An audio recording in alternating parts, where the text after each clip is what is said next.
Hello, everybody, and welcome back to another episode of Just Gay Stuff podcast. I am Jess. And I'm Lauren. And before we start this week's episode, we wanted to say a massive thank you to everybody who has given us feedback, has shared our podcast, even the haters. Yeah, even the haters. It's funny because we need to thank the haters because every time that they comment something, it pushes our posts further into the world, into universe. the world, yeah. And then we have something to laugh at the end of the day. And I don't think that they think that. So. I think they, the thing that I said to you was, you're finally able to be successful once you have a hater comment. Yeah. Yeah. And I recently saw this quote. I don't know if I've told anybody this on the podcast yet.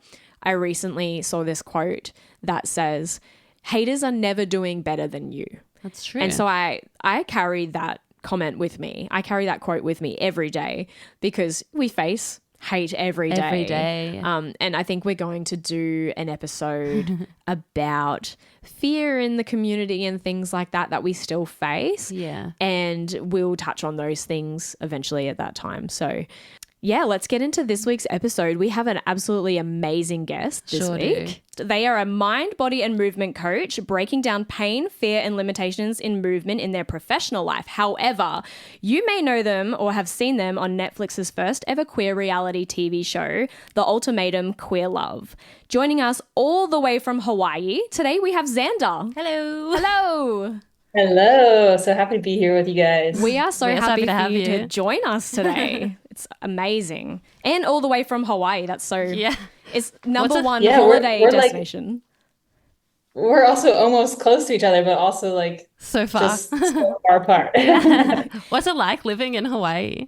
Oh man, I feel like probably just as beautiful as it is where you guys are. Like I love having like the sun shining most of the time and like being so close to the water. It's like I just like wake up every morning and like just have so much gratitude for being here. Yeah, wow. That's so lovely. The irony is it's actually really rainy outside Yeah, today. it's rainy for today. us. Oh, is it? So we were like, we're going to be super jealous of you if you're in the sunshine today.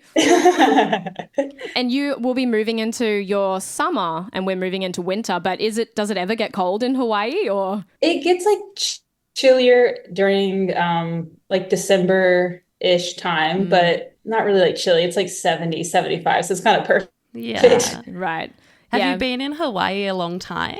I've been here for going on 6 years. 6 years. Wow. That's amazing. Yeah. What made you move out? Just the atmosphere and the beautiful beaches and location? Well, I started off here doing travel physical therapy, like travel nursing, and didn't really intend on being here like long term. But I really feel like I found like my community and like my home here. Yeah. So I moved back, or I like left for a year, and then I moved back, and I've been back ever since. That's incredible. Yeah. That's so good. Well, let's get into talking about you. Yeah, I think so. Like we said before, most people may or may not have seen you on Netflix's Queer Ultimatum. So a little side note before we get into that, Jess and I actually had just started dating when that show aired.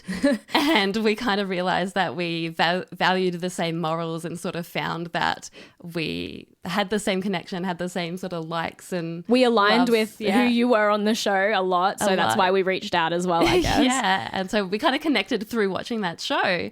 But I want to take it all the way back to the very, very beginning of your story because people obviously want to get to know you.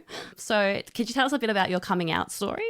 So I grew up in North Carolina, which is like the south of America. So it's along like what we call like the Bible Belt. So it's very like religious. Like grew up in like a Southern Baptist Christian community. So Wow. I didn't know any gay people at all. Like I didn't know that was like a thing that could like that I didn't know was an option at all either. So I definitely remember having feelings for like I would go to these like Christian camps during the summer and I had these like feelings for this like counselor. I was like, man, if I could just take her to the movies or take her on a date, like I would love that. I was just like in middle school. But then like in high school, I never really felt like I was like connecting with like, the guys that I was dating and stuff. And then, just kept with it because I still didn't really feel like that was like an option for me. And like dated a guy for 8 years and then ended up actually in my first real relationship, which was with Vanessa, who I ended up going on the show with. Yeah. Wow. And so looking back on your childhood, besides like maybe connecting with like your counselor on a level, as an adult now, do you go, oh, these are these little things that I kind of see as light bulb moments as an adult, going, oh, maybe this led to my sexuality and I should have known because of this, or anything like that? Yeah. I mean, I guess like I definitely grew up being like the tomboy, you know, like that's like sometimes like how it starts, not necessarily always, but Yeah. I didn't want to be like in dresses or like carry purses. And like when like family members and stuff would give me those, I'm like, what? They don't know me at all. Like, what are they thinking? But so yeah, I think one of the funniest things I like remember now, like when I look back at pictures and like I always have like my hat on or like a hat backwards. Like that's how my dad wore it. And not necessarily that made me like gay or anything, but it felt like I was like taking like the first step into becoming like who I felt like that I was. And then the other thing too, I don't know if you guys have like Umbros over there. They're basically just like soccer shorts. Okay. But it's like 90s thing, but Yeah. but I wore those like all the time. And so I like when I look back at pictures, I'm like, yeah, like it just feels obvious. Yeah. We had those basketball pants that like clip up the side. You know, those like, yeah. And so my best friend and I used to wear those all the time. We'd do that sneaky like unclip. Oh, yeah. Yeah, exactly. Growing up in like a religious community, I guess, was that anything that gave you fear of when you eventually were like, wow, I'm gay? Like what's life going to be like for me in this community?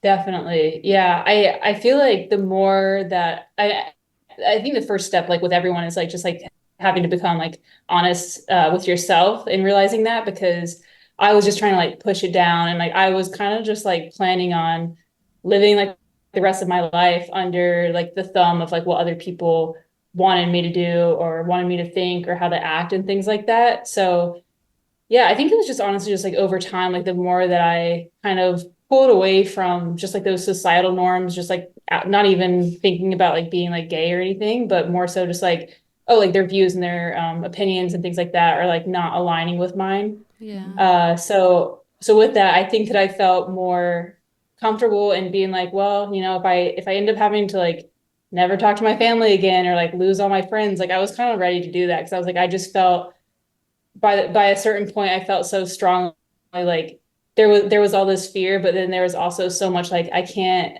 like live my life in a way that is not like fulfilling for me. Yeah, it would be more detrimental for you to live a life Exactly. that isn't you.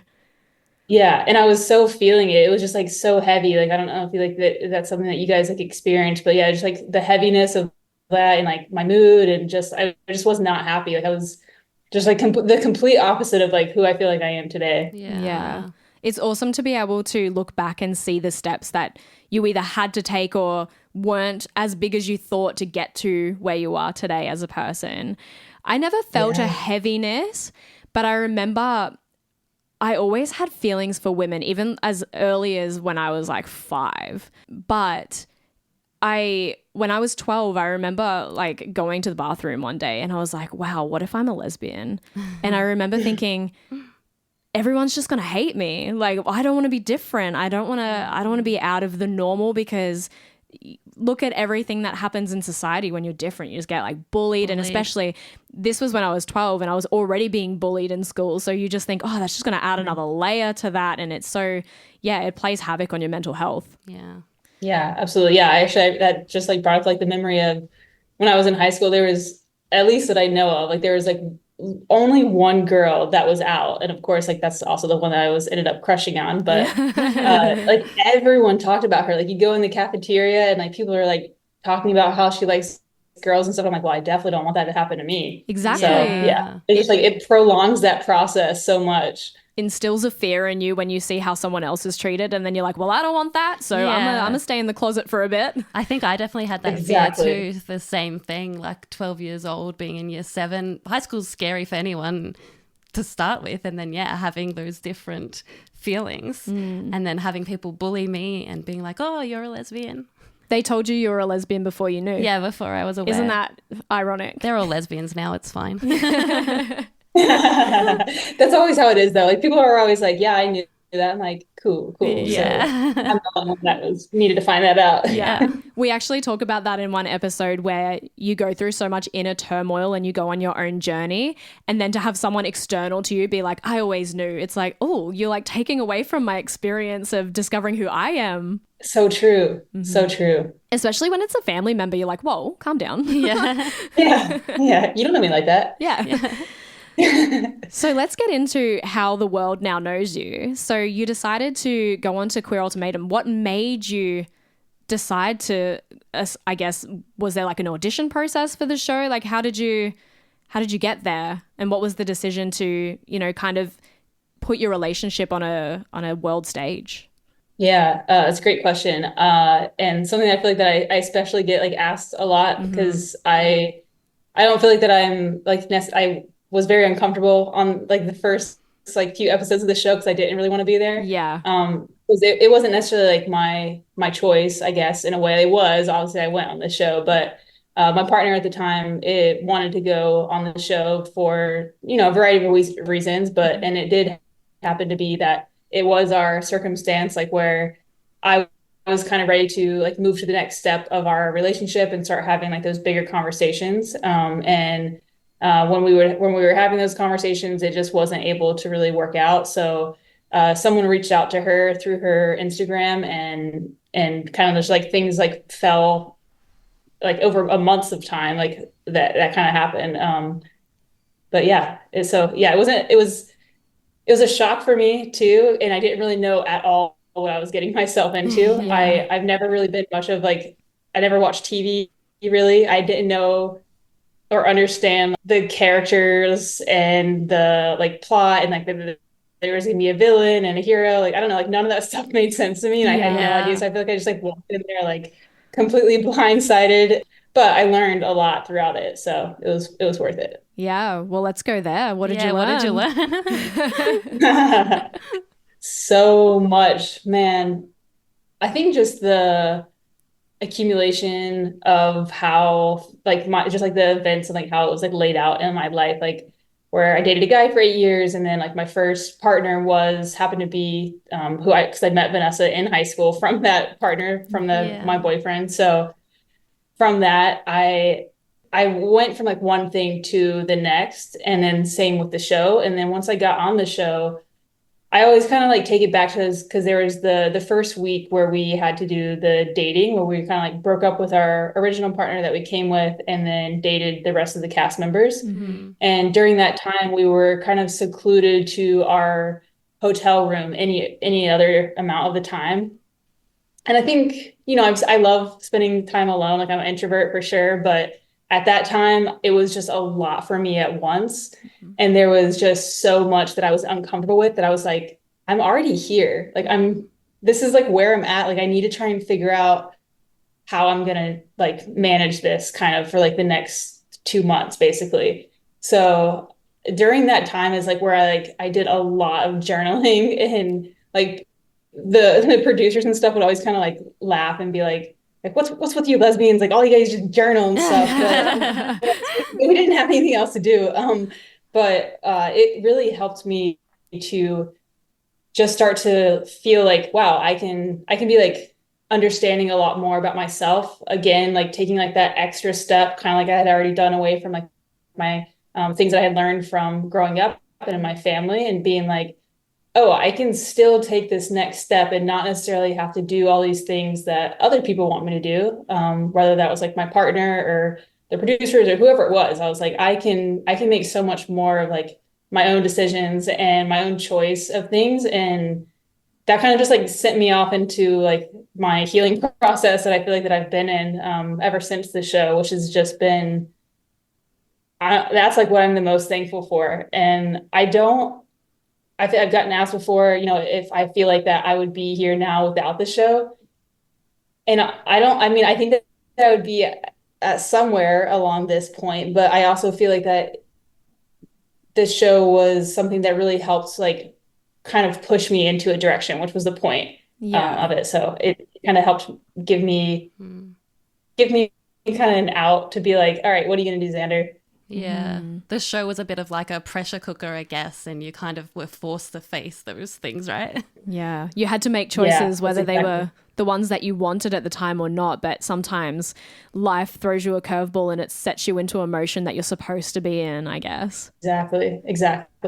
And I think if you come out of that experience knowing more about yourself and more about what you want from life, and you know, when we're with somebody and when we're in love, we don't necessarily see all the outside bullshit that's going on, right? When we were watching your journey on the show, Lauren and I had just met. I had just come out of an 8-year relationship with my girlfriend who cheated on me with a guy, which was immensely painful. But so I was watching this going, oh, you know, when you said if your life had been different without the show, I often think about those kind of turns of events as well. I'm like, would my life be different if my ex had never met this person? But then I think since being with Lauren and where I am now, it's kind of like you realize all these things kind of didn't add up and you weren't really fighting for the same goal. And sometimes it takes this outside force to show you what's important to you, and then you can make those steps towards something really healthy. Yeah, absolutely. I love that. Yeah. Since being on the show and being kind of a semi-public figure, I guess. We spoke to another reality TV star from Australia just recently, and we were saying to him, like, after you've been on reality TV, you kind of have this pedestal that people kind of put you on, and you have a voice all of a sudden and people want to hear from you and you have a following, and so that kind of gives you this platform to be able to say what you want to say in the world. And so how has that positively and negatively affected your life? That's also a great question. And something that I kind of was preparing myself for, because there was a lot, I feel like a longer chunk of time, I think, than most people usually have, in between when we ended the show to when it was released. Like, I think it was probably like a year, almost a year and a half time difference. Yeah, it was a big difference. So during that whole time, like I was just doing like my own thing, like doing a lot of my own like healing, really staying like in my own zone of things. And then I kind of purposefully actually like took yoga training, which I knew to be like a yoga instructor, which I kind of knew was going to be like a specific amount of like time, like where I was like devoting to myself and to be able to, because like what I really wanted to do is like just stay true to myself, like throughout the whole thing, because I didn't really know what was going to happen. Like once it was aired, I didn't know how people were going to perceive me. I didn't know how, like I had already still so much like guilt and shame and like going on the show and like things that I said, and I was like, why did I say that? Why did I do that? And just like all these things, but the yoga training and just like spending that amount of time with myself, I think, was the most helpful thing, because I think it really helped me like with my ego. So like which everyone has, but like it helped me differentiate and be able to understand, this is like one way that you can go, and it can be superficial and maybe it'll get you more money or like more clout or like whatever, but that's just never felt like true to me. So I think with the yoga training and just like really working on like, like being aware of the ego and like feeling like coming back to like your true self and things like that was the thing that really just like helped me stay like level-headed, I feel like. Yeah. Have you experienced anything negative coming out of that? Like even from people that you knew that maybe didn't know that you're going to be on the show, and then they're like, oh, you didn't tell us, or any backlash online? Because obviously when we put ourselves out there's always keyboard warriors around and anything like that. And we like to talk about... We got our first one yesterday. Yeah, like, we'll talk about that later. But we like to talk about kind of the steps we can take towards combating those negative things that enter our life. And especially with like there's always homophobic comments being slurred around. So have you experienced any of that? And if so, how do you combat that within yourself, and how do you let it try not to affect you? Yeah, really honestly, since the show, I'm very like grateful, honestly, like even like for like the edit, which I don't always like to default on, because I do feel like that specifically on the show that I was on, the Ultimatum Queer Love, like I do feel like that most people were true to who they were. It wasn't necessarily like so much of like the editing and stuff, but either way, I still got like a lot of love and so much support, like more so than I ever thought that I was going to. That's so Even cool. recently, Lovely. like when yeah, and like even like recently when I came out basically as like non-binary, like I feel like again, like I got like just like an overwhelming amount of like love and support, which is just so beautiful to like feel, even from like people maybe that I didn't like that had been quiet for a while or things like that. But yeah, like even like talking about like people that like maybe that I went to high school with or like that like knew me, but like I didn't tell that I was on the show or things like that. Yeah, I got like a few things like, oh, like why didn't you tell me and things like that. But most people have just kind of stayed more quiet. Like I think that that's like the more of the thing is like the silence, which also hurts a little bit too. Sometimes is like Yeah. just like not saying anything. But I feel like the way that I combat like some of the negative comments that I have seen is kind of just coming back to like myself, and seeing like just like what I feel like that like people like say a lot is like hurt people. So I just know Yes. that like if they're saying comments or things like that that are like hitting me the wrong way or things like that, like I just try to take it for like what it is, superficial level, and just come back to myself and like, you know, reflect on things that from whatever they said and try and like reverse it so that I can make sure that like I'm telling myself the things that are opposite of whatever they're saying. A quote that we actually said in the intro to your episode, because we did our actual intro before you came onto video, was that one quote that I've heard recently is, haters are never doing better than you. And I have 100% kept that with me so much because, yeah, when you're out there in front of the world, essentially, you're opening yourself up to not just the positive, but the negative. It's a vulnerability, I the guess. negative, everything. Yeah. And from your position, you're on a TV show where you were so vulnerable. You were literally opening up all your emotions to the world. And the last thing you want to do is come out of that and have all this negativity when you've experienced it firsthand. So that's a good way to look at it, you know, come back to like center of self and how does it really affect me? At the end of the day, we don't know any of these people that would tell us negative things. Hopefully it's no one we know. But yeah, that was a great answer. Yeah. And to feel that grounding. Yeah. I think that's it. You have to feel safe within yourself, and if you have a safe space to be yourself, and like congratulations on coming out non-binary. That's awesome.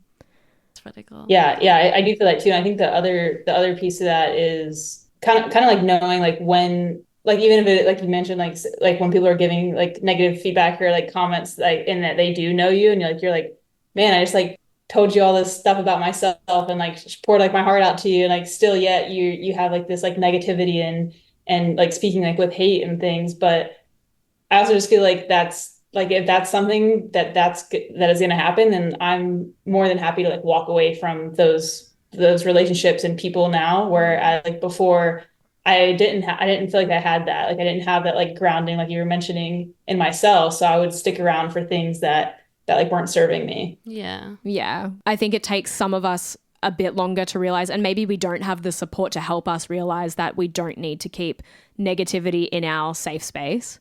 And it can be hard, especially if it is people close to you. I'm sure we all have friends that have come out and parents aren't supportive or other friends aren't supportive, and it gets really hard to watch people close to you suffer because they have a lack of support.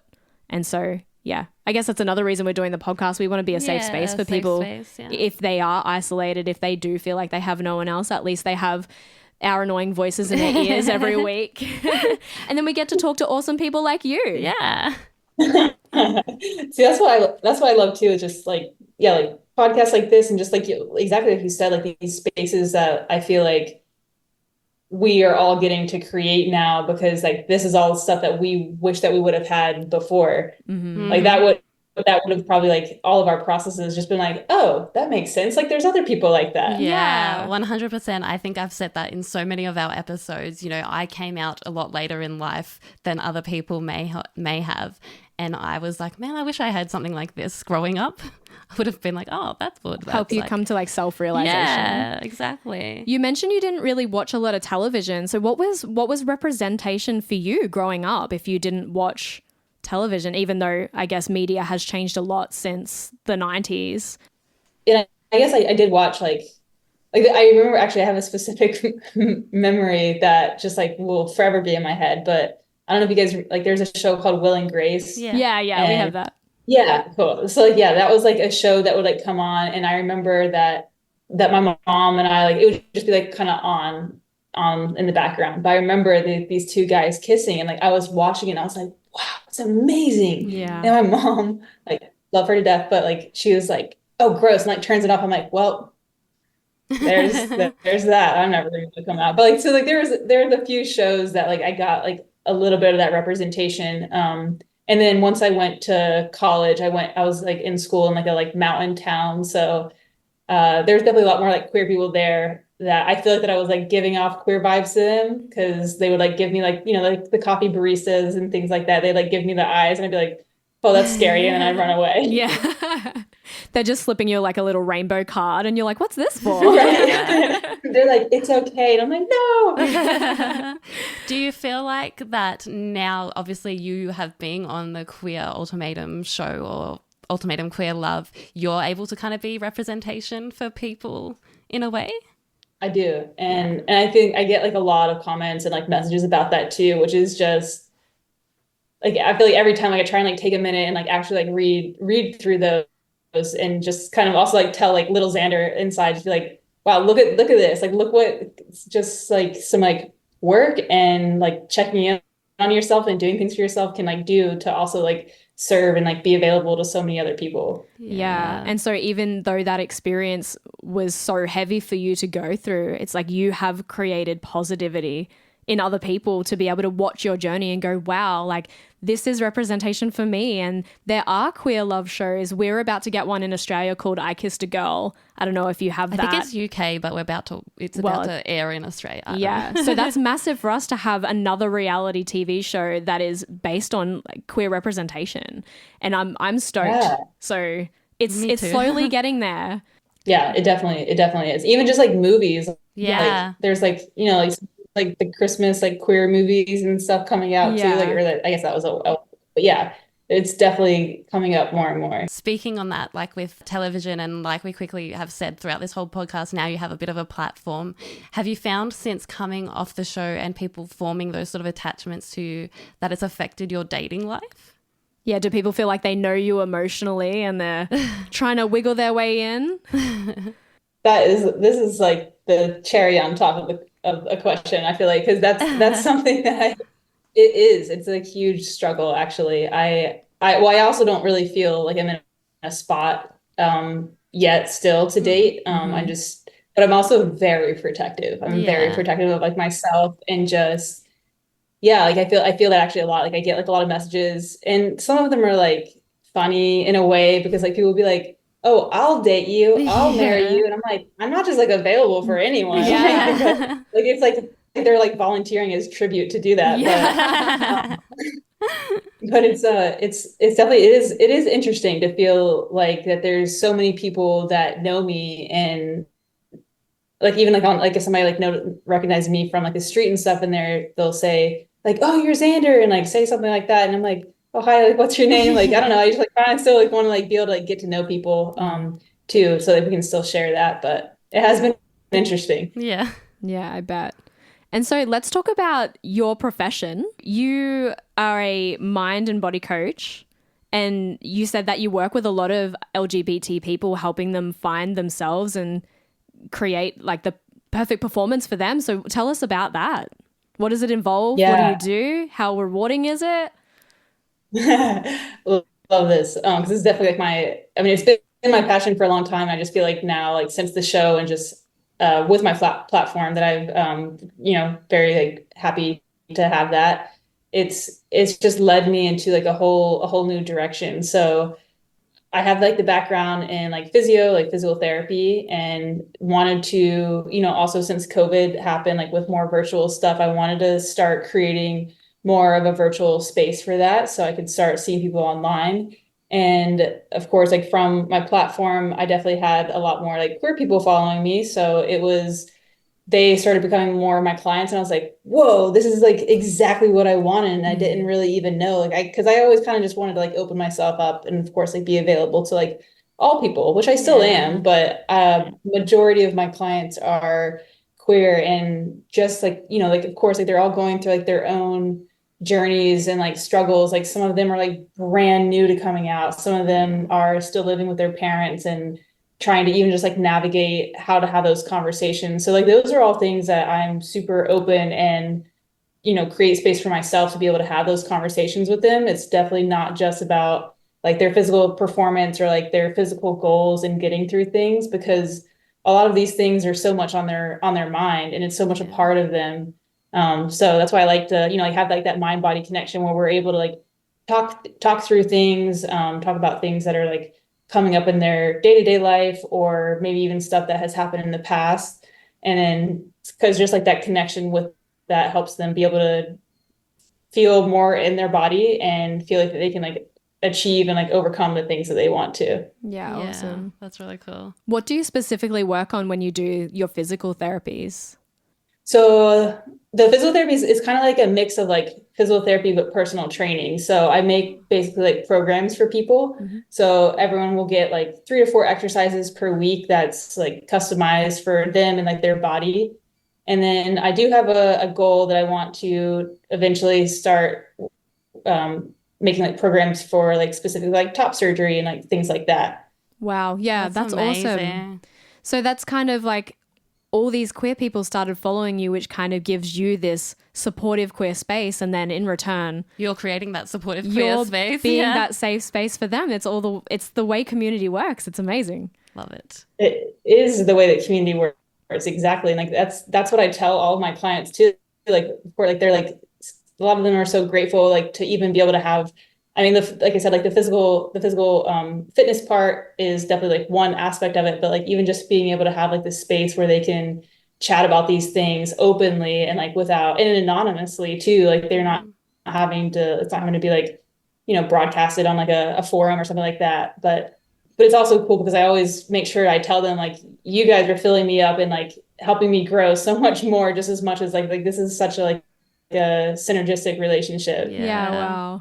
I think it's really important too, like you really touched on an important part of society when we talk about creating programs for people who have been through top surgery or surgery in general. There is still so little information about that, and I guess going to a regular gym, you're not going to get that kind of support. Hopefully one day it's just normal, but yeah, for you to be able to create that for people in the trans community, even then, like that must feel amazing. Yeah. And like even just like conversations like leading up to that, to like get to like that point, and just like the work that can be done before that too. Cause it's like, it doesn't have to just be like the decision that has to happen like right now. Like there's a lot of like prep work mentally in your body and things like that we can kind of like work on before they're like have like the surgery or like the resources to do that. Yeah. And so that comes down to education too, because I mean, I wouldn't even think of that. Like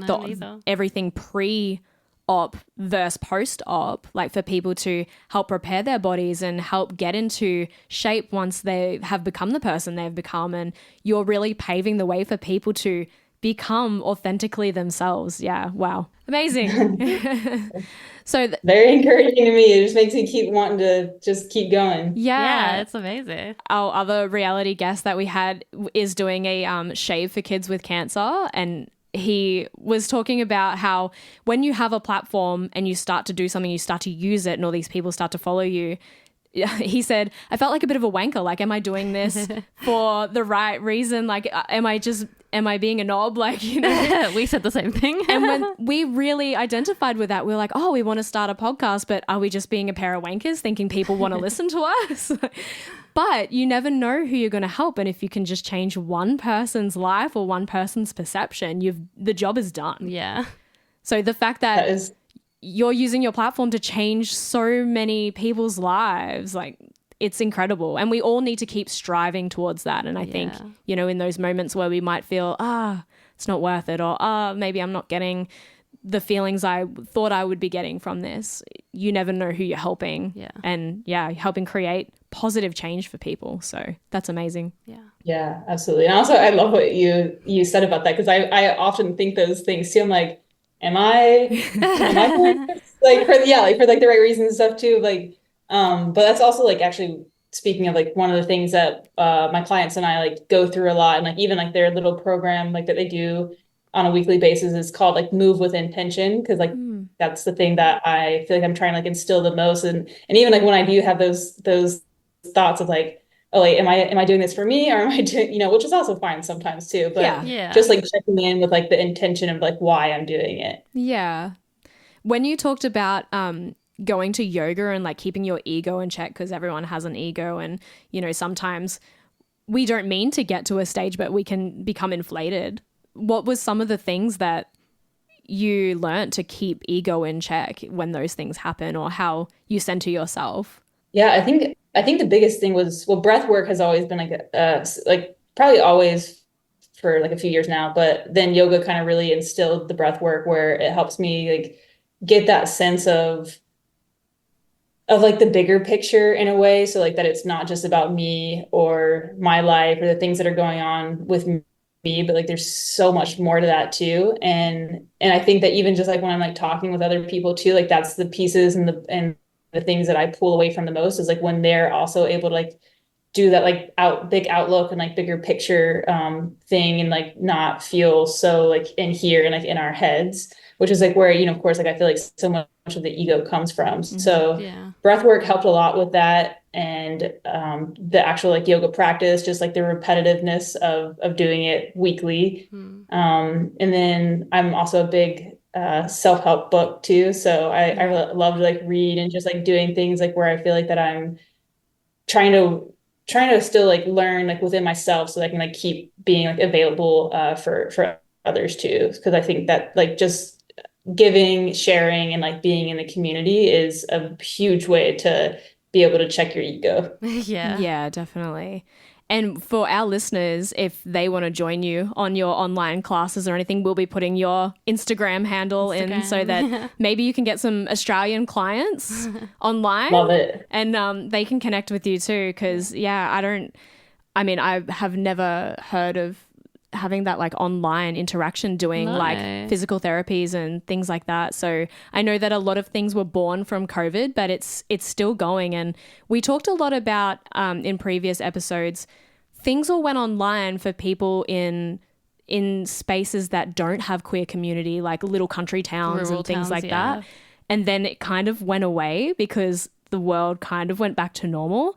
But some people still need that online interaction because they are isolated. So again, congratulations on what you're doing. And hopefully you can provide that for some Aussie clients. Yeah, I'd love to get more in Australia, and then also be there personally one day. Yeah, come visit us. Yeah, come visit us. We'll show you everything. That's cool. Although everyone likes to go to Sydney and we're in Brisbane. So we're probably like the shittier part of Australia. I don't know. I can't say that I don't rate Sydney, but we're in the sunshine state except for today. It's been like the El Nino around here lately, so you've got more sunshine where you are. So maybe stay. Maybe we'll just go to Hawaii. Yeah, maybe we'll just come there. Yeah, that works too. Well, Xander, thank you so much for joining us. Yeah, thank you for being here. Thank you for having such a real open conversation with us about your experience on international television. I was going to say national, but it was international. Everywhere, yeah. So thanks for sharing those experiences with us. So much for having me on, and just like creating this like open space for myself to be able to feel like vulnerable and having these conversations with you guys, but also for what you guys are doing for the whole community.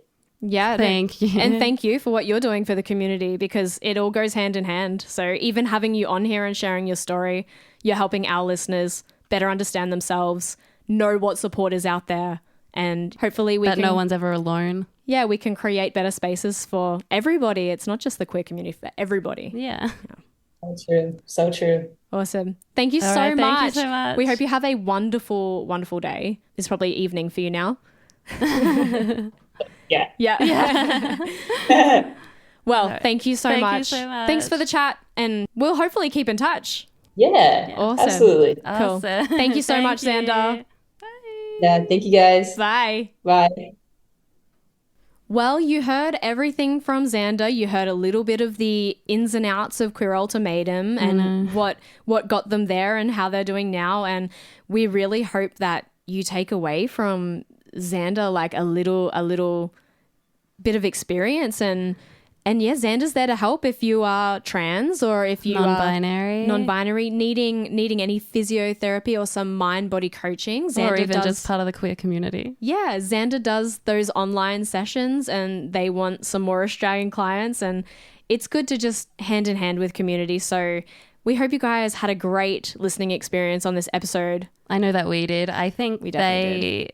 They spoke about some wonderful things, and I think the main thing that we can take away is, ego's a thing. It'll always be a thing, but we can always look within ourselves. Yeah, staying true to yourself is what's really important. And that's what we try and do, like the community essentially, or everyone, try and help stay authentic to ourselves, to one another. And create safe spaces for people around you. Create safe space for yourself, and hopefully one day we can all just live authentically. Yeah. So if you guys didn't or did watch Queer Ultimatum, let us know in the comments below. It's still on Netflix. It's still on Netflix. If you have never seen Xander before in your life and you're wondering, where are they from? Who are we talking to? Queer Ultimatum is still on Netflix. It is great for queer representation, especially if you aren't seeing that on your television for whatever reason, because there is a little bit more of it now and you need that extra little boost. Watch Queer Ultimatum, watch Xander's journey on that. It is quite humbling to hear them talk about their experience. So definitely check that out. So I think that's all for us for this week's episode. That's all for us, and we'll see you next week. This week's outro is brought to you by Rebel Rose with the song You and I. Until then, stay gay, motherfuckers. Ooh.